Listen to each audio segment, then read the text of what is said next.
Enchantée, je m'appelle Gabrielle, j'ai 24 ans, donc je construis ma vie à Paris, ça fait 5 ans.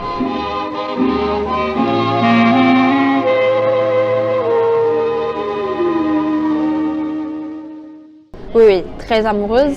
C'était la première année quand je suis arrivée sur Paris. J'ai rencontré quelqu'un, donc on s'est mis ensemble très tôt et on a emménagé très tôt aussi. Ça a causé beaucoup de problèmes, surtout que notre couple était vraiment bizarre. C'était quelqu'un qui me blessait profondément, mais qui en même temps venait me réconforter comme personne en fait. J'avais l'impression que c'était la seule personne qui pouvait me comprendre à 100% et me guérir en fait mentalement de mes problèmes psychologiques. Mais en même temps, c'est la personne qui me faisait le plus souffrir aussi. Donc j'en ai beaucoup bavé, beaucoup pleuré, beaucoup souffert et beaucoup aimé aussi. Je sais pas pourquoi l'homme il décide Pourquoi on reste pas tout seul, je sais pas. Je pense qu'il y a plusieurs facteurs. Peut-être déjà la partie physique, on a quand même besoin de quelqu'un physiquement.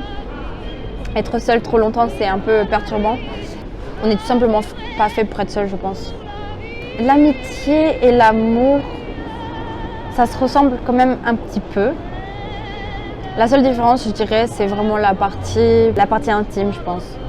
Ma meilleure amie, je l'aime beaucoup, mais je me vois très mal l'embrasser ou coucher avec elle.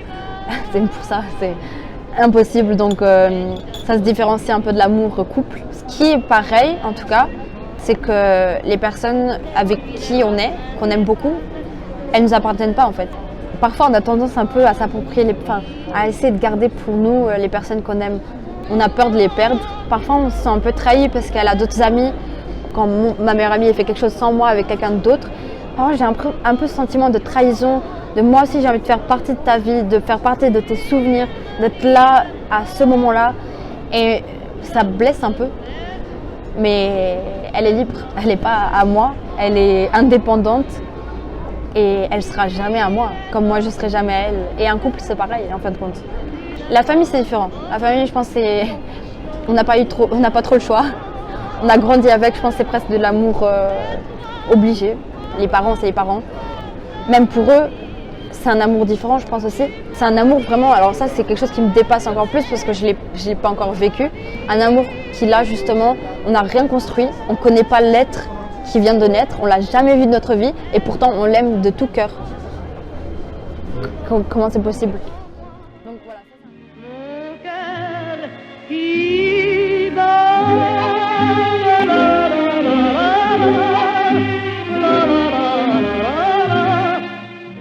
Il n'y aura jamais quelqu'un qui nous aimera autant que nous-mêmes en fait.